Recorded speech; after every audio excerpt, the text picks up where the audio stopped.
जय हिंद दोस्तों। आदर्श intellect insight channel पे आपका बहुत बहुत स्वागत है। और आज का जो हमारा टॉपिक है वो 12th क्लास का जो पॉलिटिकल साइंस है उसका लेसन 1 और इसका नाम है चैलेंजेस ऑफ नेशन बिल्डिंग्स, यानी राष्ट्र निर्माण की चुनौतियाँ। राष्ट्र निर्माण की चुनौतियाँ मतलब ये है, लगभग 200 वर्षों के बाद, अंग्रेजों की गुलामी के बाद, क्या 1947 में 14-15 अगस्त को मध्य रात्रि को क्या हुआ, इंडिया आज़ाद हुआ। लेकिन इसी आज़ादी के साथ देश की जनता को देश के विभाजन का सामना करना पड़ा। संविधान सभा के विशेष सत्र में प्रधानमंत्री जो पंडित जवाहरलाल नेहरू जी थे, उन्होंने एक भाषण दिया। उस भाषण को ट्रस्ट विद डेस्टिनी के नाम से जाना जाता है। ट्रस्ट विद डेस्टिनी हिंदी में क्या बोलते हैं, भाग्य वधु से चिर प्रतीक्षित भेंट।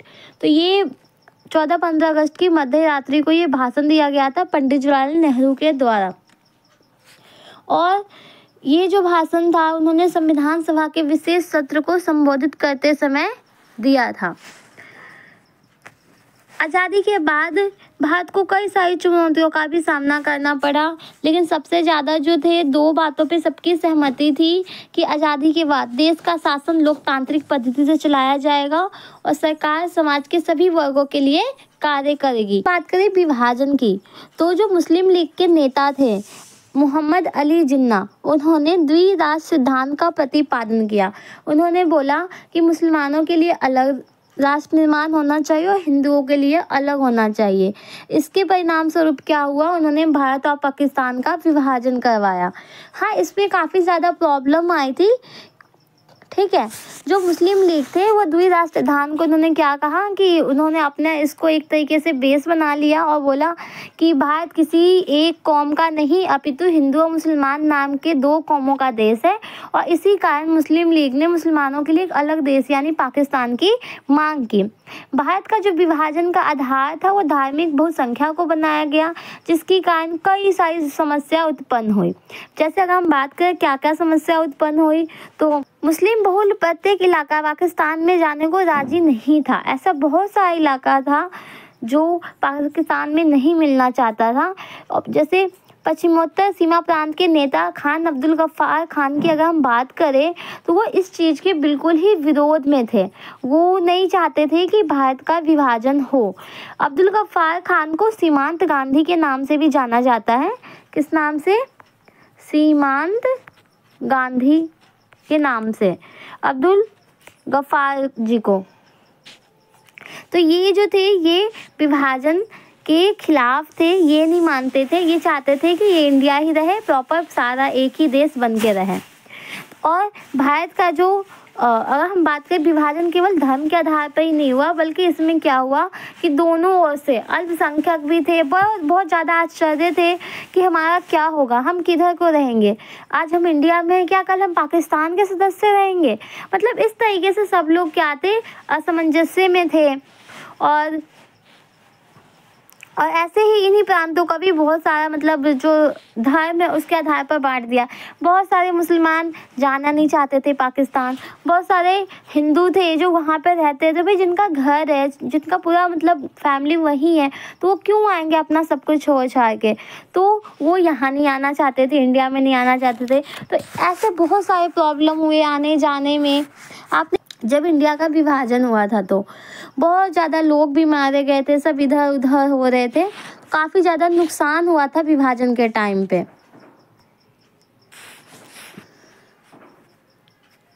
अगर हम बात करें कि विभाजन के टाइम पे क्या क्या समस्या आई, तो जो भारत की विभाजन की योजना में तो वैसे कुछ कहा नहीं गया था, लेकिन दोनों ही भागों से जो अल्पसंख्यक लोग थे इनका बहुत ज़्यादा विस्थापन हो गया। अब अगर हम बात करें विस्थापन कैसे हुआ, तो देखो जो वहाँ पे लोग थे उनको यहाँ आना पड़ रहा था और जो यहाँ के लोग थे उनको वहाँ जाना पड़ रहा था, तो ये विस्थापन ही तो हुआ।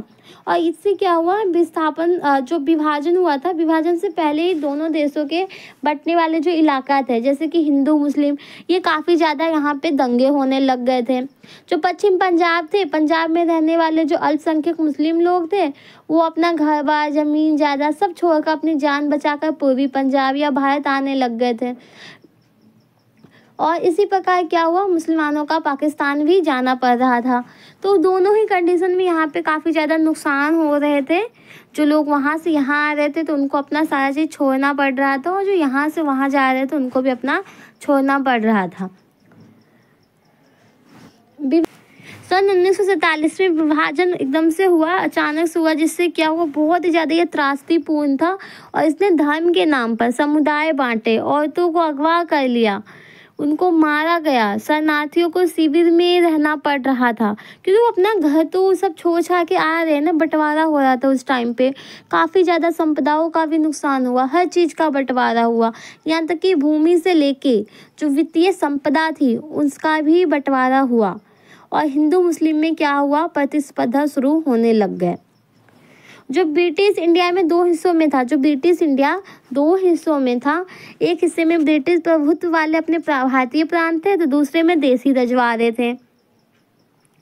देखो, ब्रिटिश प्रभुत्व वाले भारतीय प्रांतों पर अंग्रेजी सरकार का सीधा नियंत्रण था। वह देसी रजवाड़े ब्रिटिश राज की सर्वोच्च सत्ता को स्वीकारते थे। इसके अंतर्गत वो अपने राज्य के घरेलू मामलों पर भी शासन चलाते थे। ये एक दो हिस्सों में ये बटा था, एक तो वो थे ब्रिटिश रजवाड़े थे, ठीक है, और एक तो बिल्कुल प्रॉपर ही ब्रिटिशों के अधीन एक हिस्सा था।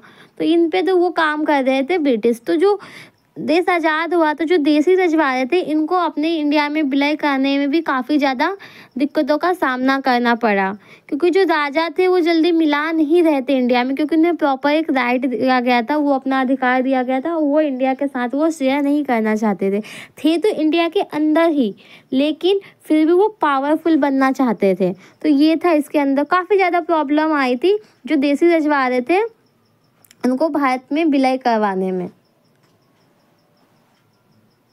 देशी रियासतों की अगर संख्या की अगर हम बात करें तो 565 थी। रियासतों के जो शासक थे उनको समझाने बुझाने का जो काम था किसका था, गृह मंत्री। और गृह मंत्री उस टाइम पे कौन थे, सरदार वल्लभ भाई पटेल थे। क्योंकि ये जो रजवाड़े वाले थे, देसी रियासत वाले लोग थे, ये सब मिलने को बिल्कुल भी तैयार नहीं थे। इनको लग रहा था कि अगर हम मिलेंगे तो अपना अधिकार खो बैठेंगे, हमें जो जनता है वो सपोर्ट नहीं करेगी। तो इस तरीके से लोग मिलने को तैयार नहीं थे। तो जो उनको समझाने मनाने का जो काम था वो सरदार पटेल जी को मिला था, वल्लभ भाई पटेल जी को। और अधिकतर रजवाड़ों के लोग भारतीय संघ में शामिल होना चाहते थे, वहीं पे कुछ नहीं भी होना चाहते थे। भारत सरकार के कुछ इलाके थे उनको स्वायत्तता देने के लिए भी तैयार थे, जैसे कि जम्मू कश्मीर की अगर हम बात करें तो उनको स्वायत्तता भी दी गई थी, विशेष राज्य का दर्जा भी दिया गया था।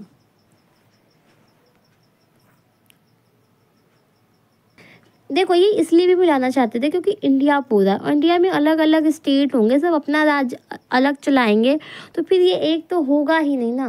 तो इसलिए सबको वो मिला के पूरा कंट्रोल एक साथ रखना चाहते थे। तो इसलिए सबको आप भारत में विलय करवा रहे थे।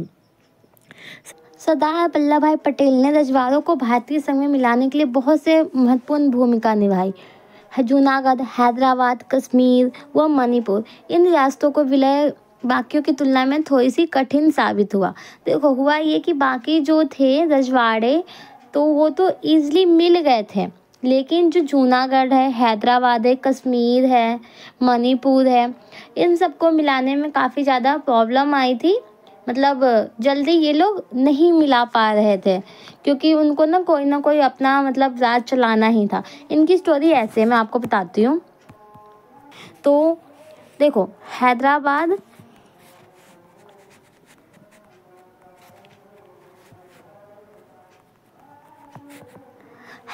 में क्या था, 80% जो थे यहाँ के जो जनसंख्या थे वो हिंदू थे, ठीक है।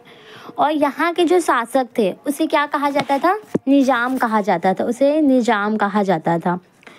हैदराबाद के शासक को निजाम कहा जाता था। और यहाँ के जो जनसंख्या 80% थे, पाकिस्तान को ये मिलने को तैयार था, लेकिन यहाँ के लोग जो थे बिल्कुल भी नहीं मिलना चाहते थे पाकिस्तान में, ठीक है।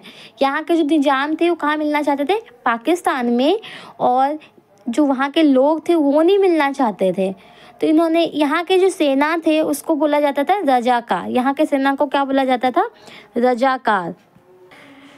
तो यहाँ ना दो पार्टी थी, यहाँ पे पार्टी की बात करें तो यहाँ पे दो पार्टी थी, एक तो कांग्रेस पार्टी थी और दूसरा सीपीआई कम्युनिस्ट पार्टी। अब हुआ ये कि यहाँ के जो लोग थे वो भारत में मिलना चाहते थे, ठीक है। कांग्रेस पार्टी जो थे उनके नेतृत्व में क्या हुआ था, उन्होंने भारत में मिलने की बात की, और जो निजाम थे वो भारत में बिल्कुल नहीं मिलना चाहते थे। तो लोगों ने क्या किया कि लोगों ने निजाम के खिलाफ विरोध किया, आंदोलन किया। तो निजाम ने क्या किया, रजाकार को आदेश दिया। रजाकार कौन? सेना, यानी अपने सेना को उन्होंने आदेश दिया कि जाओ लोगों को मारो पीटो और बोलो कि ये सारी चीज़ें मन की मतलब जो है निकाल दे, वो हम इंडिया में नहीं मिलेंगे। तो उन्होंने लोगों को मारना शुरू कर दिया और काफ़ी ज़्यादा निर्दयतापूर्ण हत्या भी की लोगों की। तो इन सब को देखते हुए भारत ने क्या किया, भारत सैन्य ने कार्रवाई कर दी 1948 में। 1948 में भारत गवर्नमेंट जो है, इंडियन गवर्नमेंट है, उन्होंने क्या किया कि उन्होंने अपना सेना भेजा कि ये जो हत्या कर रहे इनका जवाब के रूप में वो भी मतलब इनको मारे पीटे, और इनको जो लोग हैं, जो बेगुनाह लोग हैं, उनको जो मार रहे उनको वो बचाए, ठीक है। तो उन जो हत्या के जवाब के रूप में भारत ने सैन्य कार्यवाही की 1948 में। और जब ये सब देखा निजाम ने, तो निजाम ने क्या किया, आत्मसमर्पण कर दिया। अब जब वो निजाम आत्मसमर्पण करेगा तो ऑटोमेटिक वो इंडिया में विलय हो जाएगा, है ना। तो उसको इंडिया में ऑटोमेटिक ही मिला लिया गया, क्योंकि निजाम ने क्या किया, आत्मसमर्पण कर दिया। फिर उसके बाद अगर हम बात करें मणिपुर की, तो जो मणिपुर के जो महाराज थे वहाँ पे, जो राजा, जो शासक जो था, वो था महाराजा बोधचंद्र। कौन था? महाराजा बोधचंद्र। अब इन्होंने कहा कि मैं भारत में तो मिलूँगा लेकिन राजा मैं ही रहूँगा, ठीक है। तो जो वल्लभ भाई पटेल जी थे उन्होंने क्या किया, वो भी बहुत ही अच्छे से उन्होंने ऐसा किया प्लानिंग कि इनको पता भी नहीं चला और ये भी भारत में मिल गए। तो उन्होंने कहा ठीक है, हम समझौते पर हस्ताक्षर कर लेते हैं और उसके बाद आप ही राजा रहिएगा। तो ये मान भी गए। उसने क्या किया, महाराजा बोधचंद्र सिंह ने विलय पत्र पर हस्ताक्षर कर दिया, और उसके बाद जैसे उन्होंने हस्ताक्षर किया 1948 में वल्लभ भाई पटेल ने वहाँ पे सार्वभौमिक वयस्क मताधिकार लागू कर दिया, यानी कि चुनाव करवा दिया। उन्होंने 1948 में मणिपुर में चुनाव करवाया और चुनाव के आधार पर उन्होंने बोला कि जो जीतेगा उसी की सरकार यहाँ पे बनेगी। तो जो सरदार पटेल थे उन्होंने कहा देखो, अगर तुम्हारे अंदर काबिलियत है और जनता अगर तुम्हें पसंद करती हो तो स्वयं ही तुम्हें चुन लेगी। लेकिन ऐसा नहीं हुआ,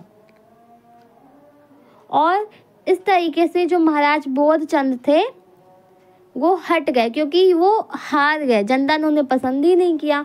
और इस तरीके से जो मणिपुर के लोग हैं उनके मन में दुर्भावना आ गई, अभी भी है, मतलब हालांकि थोड़े बहुत जो लोग हैं अभी भी जो इस चीज़ को जानते हैं ना, तो वो अभी भी घृणा करते हैं। ऐसा नहीं है कि नहीं करते, उनके मन में अभी भी थोड़ा बहुत दुश्मनी टाइप का रहता ही है। तो इस तरीके से भारत में उन्होंने मणिपुर का विलय करवाया। फिर अगर हम बात करें जूनागढ़ की, तो जूनागढ़ की अगर हम बात करें तो जूनागढ़ के जो शासक थे दीवान, कौन थे? दीवान। इनका जो नाम था, जैसे कि वहाँ के शासक को हमने क्या कहा, महाराजा मणिपुर के, जैसे हमने हैदराबाद के शासक को निजाम कहा, वैसे जूनागढ़ के शासक को क्या कहते थे? दीवान कहते थे। और पूरा नाम क्या था इनका? सर शाह नवाज भुट्टो, ठीक है। तो यहाँ पे जनमत संग्रह कराने के लिए कहा गया। तो जब जनमत संग्रह हुआ तो 99.5% लोग भारत में मिलना चाहते थे। अब जब एक बात बताओ, 100 में से 99.5% भारत में मिलना चाहेंगे, बचा कौन? 0.5। क्या इनकी चलेगी? नहीं चलेगी, जनता तो अगेंस्ट हो ही जाएगी, क्योंकि ये संख्या ज़्यादा है। तो बस इनको क्या हुआ, जो नवाज भुट्टो थे उनको यहाँ से भागना पड़ गया, और जब वो भाग गए तो बस फिर क्या, जूनागढ़ को भारत में मिला लिया गया। तो ये छोटी सी कहानी थी जूनागढ़ की। वहीं पे जम्मू कश्मीर की अगर हम बात करें तो जम्मू कश्मीर के जो शासक थे महाराज हरी सिंह थे, ठीक है। और यहाँ की जो पार्टी थी नेशनल कॉन्फ्रेंस थी, तो इसके जो नेता थे शेख अब्दुल्ला, इन्होंने कहा हम भारत में नहीं मिलेंगे, और इन्होंने खुद को अपने आप को जम्मू का प्रधानमंत्री बनाया। किस चीज़ के तहत, विशेष दर्जा के तहत इसने क्या बोला कि मैं यहाँ का प्रधानमंत्री हूँ, मैं अपना अलग ही राज चलाऊँगा। फिर 22 अक्टूबर 1947 को पाकिस्तान ने क्या किया, जम्मू कश्मीर पे हमला कर दिया। अब जम्मू कश्मीर पे हमला किया, अब इसको बचना था, जम्मू कश्मीर को अपने आप को बचाना भी था, तो इसने क्या किया, भारत से मदद मांगी कि हमारी हेल्प कर दो। तो भारत ने भी एक शर्त रखी, मैं आपकी हेल्प तभी करूँगा जब आप हमारे इंस्ट्रूमेंट ऑफ एक्सेशन पे आप सिग्नेचर करोगे। इंस्ट्रूमेंट ऑफ एक्सेशन का मतलब होता है जब आप विलय सहमति पत्र पे आप हस्ताक्षर करोगे तभी मैं आपकी हेल्प करूँगा, वरना मैं क्यों करूँ हेल्प आपकी, आप तो हमारे इंडिया में तो हो ही नहीं, आपने तो अपने आप को विशेष राज्य का दर्जा दिया है, तो हम क्यों करें हेल्प। कंडीशन यही है, आप हमारे में मिल जाओ, हमारे साथ सहमति पत्र पे साइन कर दो, तब मैं आपकी हेल्प कर दूँगा। तो 26 अक्टूबर 1947 को जो राजा हरी सिंह थे उनको विलय पत्र पर साइन करना पड़ा, और इस तरीके से जो जम्मू कश्मीर है उसको भी भारत में मिलाया गया। फिर उसके बाद इंडिया ने पाकिस्तान को जवाब के रूप में हमला किया था, अब क्या है, कश्मीर तो इंडिया का पार्ट हो गया, तो इस तरीके से उसने पाकिस्तान का मुंह तोड़ जवाब दिया। तो ये थी कहानी किसकी, हैदराबाद, कश्मीर, मणिपुर, जूनागढ़। इन सबको मिलाने में थोड़ी सी कठिनाई साबित हुई थी बाकी रजवाड़ों के मुकाबले में। तो ये थी इन सबकी कहानी। जिन रजवाड़ों को मिलाने में काफ़ी ज़्यादा दिक्कतें आ रही थी, तो उनकी कहानी मैंने आपको बता दिया है। नेक्स्ट में हम पढ़ेंगे कि क्या क्या जो चुनौतियाँ थी वो सामने आई थी, क्या क्या चैलेंजेस आए थे आफ्टर इंडिपेंडेंस। तो मिलते हैं नेक्स्ट वीडियो में। अगर आपको ये समझ में आ गया हो, हेल्पफुल लगा हो, तो हमारी वीडियो को लाइक करना, चैनल को सब्सक्राइब करना, दोस्तों के साथ भी शेयर करना। Thank you.